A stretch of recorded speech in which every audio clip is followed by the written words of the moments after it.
And we're back on Cutting Edge. Today we are interviewing Bhadresh, the writer and director of Justice himself. An action film based in the present time, Justice is a new take on action films that is taking the community by storm. So let's get into it.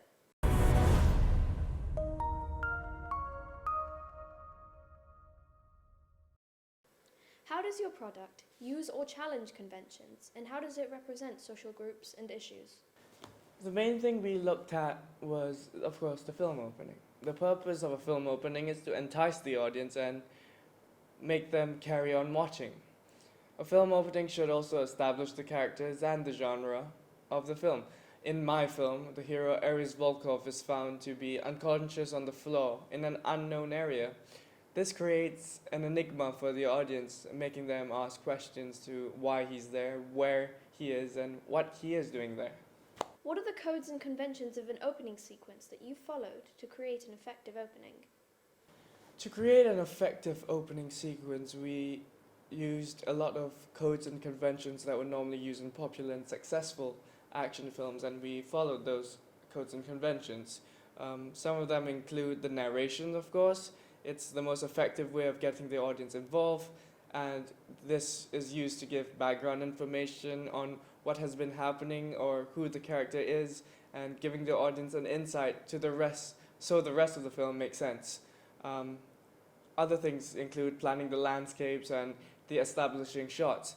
The establishing shot normally is used to set the scene and inform the audience where the film is taking place, although we couldn't do this for hours as we wanted to create an enigmatic kind of sense where the audience have to figure it out as the movie goes along.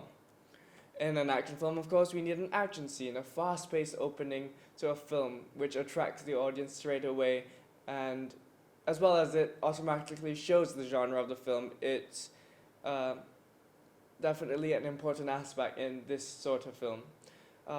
In my film, we used the chase scene, which is a really cool way of creating a fast-paced opening. It also catches the audience's attention, so it involves them as they will want to see what happens after the chase. Definitely we would have to establish the production logo. At the start of most films, they will always show the production or distribution logos. If the film has a high budget, the logo will be adapted to reflect the genre and the storyline of the film. As well as that, we add a title sequence, as all films have title sequence, to show the cast and production team for the films. The titles can be a way of building up suspense and also can show the genre of the film. The narrative content was very important for us, as this includes the context, where, when, who, as well as the pace of the narrative. As it increases, the level of engagement would increase as well. I specifically made my opening to be filled with enigmas and questions so that audiences would ask those questions and be much more intrigued.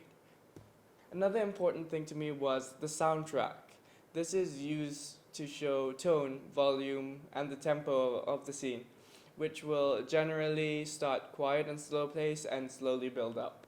Justice both conforms and challenges many action film conventions, such as minimal dialogue and an intense score. Through these conventions, Justice becomes more recognizable and creates stereotypes. I chose to challenge the idea or stereotype that a hero is always cleaned and dressed smartly by making my hero look rugged and dirty. As well as that, I reinforced the stereotype of how men are portrayed in these scenarios, how the way they settle disputes through fighting, how they react to each other, and what they choose to wear, as well as who in their lives they choose to think about. I tried to challenge these conventions further in my film opening, as there is no female character except for a glimpse of the wife, who doesn't even have a name. All characters that were properly seen are male. On the other hand, I used themes such as ambiguity to create a sense of the unknown. A technique used to create this sense of ambiguity are extreme close-ups, so you can't tell who it is or what they look like. Another conventions I followed is the lack of dialogue. Through this, the lack of dialogue makes the audience focus more on what is happening, and also creates suspense. which is key to the type of action film I was going for. Another key action film convention that I use in the film is the sense of isolation. This isolation is used in many successful films, like Christopher Nolan's Inception. The sense of isolation helps separate the characters from the rest of the world, allowing for stranger things to happen that we rarely see in our reality, which creates another sense of ambiguity. I use lots of haze and grains to show the mental state of Ares being really distorted and hazy, which is a common action film convention. Talk to me about the stylistic choices. Throughout the shoot, I used natural and realistic lighting and a handheld camera, more specifically the DSLR and DJI Go, for shooting to follow our generic convention. The film is meant to have a much more rugged look, and in a way, the outcome is totally different to what a blockbuster film would have. The grainy footage gives us a different texture to the film, which makes it a stylistic choice. The idea came up when I realized that shooting early in the morning in a jungle without proper lighting creates grainy footage. The location and mise-en-scène used in the film represents the typical stereotype of where we would assume bad guys might be and how they are portrayed. We have shown our characters in shabby, dull, dark clothes, which makes him be in the lower class position compared to the enemy who are in quite nice clothes, while being armed with weapons, which creates a question whether he was unprepared for the fight or he might be really powerful. He doesn't need all the fancy clothing and weapons. The convention is also represented in the movie Bourne Identity. By implementing the mise-en-scène and conventions, we can make audiences relate to the typical stereotype. I hear you are very particular about the music. I specifically chose one of my close friends in the industry, Mervyn Martin, as I recognized his style of music and how it would fit the film. He has the nuanced style of Hans Zimmer with a touch of technologically advanced and futuristic sound. In our film, we used an upbeat sort of build-up background music to enhance the emotions of our audience, as most of the films in this genre have a build-up style of background music that is composed based on what is happening on screen. What are some of the social issues and representations we get to see in the film Justice? Justice represents a few social representations and issues. It represents those who have been caught up some way in a job that puts themselves and those they love in danger, friends and families, in this case, his wife. Not based on a true story, however, our film still shows how scary and gritty this ordeal is. This scary and very real problem in our society is expressed through our film, who doesn't shy away from any implications that may come with this topic of putting yourself into something dangerous in life. On the other hand, we also looked at the issue of kidnapping that is often minimal in first world countries, but when it does happen, it is a huge problem. What is often forgotten is the many people that are kidnapped and who simply disappear. The strife and grief that occurs during this type of incident is one like no other. In Justice, I aim to replicate this through action film codes and conventions that, in my opinion, capture the very real and scary problem that is kidnapping. How does your product engage with audiences, and how would it be distributed as a media tag? So, typically, action films are targeted at males as they are more interested in violent films. Films cater for this target audience by mainly using males as their main characters, which is what I did. It is unusual for an action film to use a female lead role, but when they do, it's to combat the stereotype of females being weaker than males. For the age group for action films, it's approximately around 15-year-olds to 40-year-olds. Teenagers specifically love the adrenaline burst they get from watching action films, and this often continues into adulthood. However, once they reach a certain age of 40, the appeal of action films to them slows down in a way, which is why the primary audience is young people. It is mainly white audiences that watch action films, which is why some action films use strong African American characters in order to encourage more African American audiences to watch the film. For our film, I think that the BBFC would rate it a 15. because there would be extreme death, violence, and gore. Therefore, because the opening scene is somewhat a murder and would be far too violent to be rated any lower, I think that it should be, that's why I think it should be rated a 15.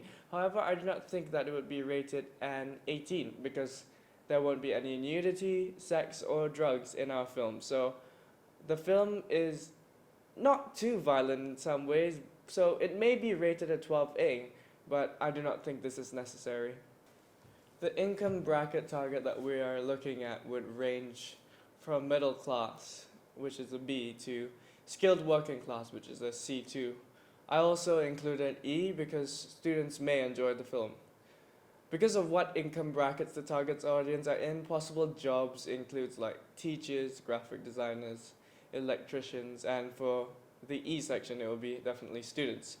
Usually an action film targets the middle class at C level. However, due to the injection of aspects of violence and dominance, the bracket is expanded to include those who would enjoy the film for its more intellectual and challenging material. So, what part of the film would create interest in the audience? The interest of our target audience will be along the lines of action conventions such as explosions and fires, fast-paced action, stunts and parkours, fight scenes, and high-tempo, non-diegetic music. We incorporated all these conventions except for explosions as we did not have the budget for it, as well as it not being safe without the help of professionals. For our final product, we used a lot of non-diegetic sound in order to entertain the viewer by dictating the pace of the opening scene, by making it, in a way, fast-paced and have a build-up behind it. It really attracts the audience's attention, which is something that we aim to do. We also use dialogue so that the viewer would be able to understand, even though it's not a lot of dialogue, they will understand what is going on in the project. Lastly, we kind of used Foley techniques on site in the jungle for some jungle atmospheric sound in order to give the piece a better sense of realism. Which production company have you approached and chosen to work with? From the start, we knew we wanted a production company like Universal Studios to produce and distribute our film. The reason behind this is because Universal is a very famous conglomerate and they would help us with distribution because they have about 61,000 hours of television programming and have many links to distribution companies. Where would we get to see this film? We would distribute our product on many different platforms in order to please a wide variety of audience. The platforms we would release it would first be the cinema, definitely.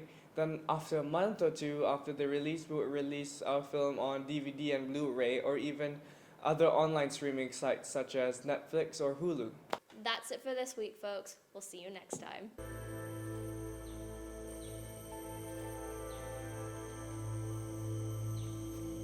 Oi! Look at this guy. He wants to fight.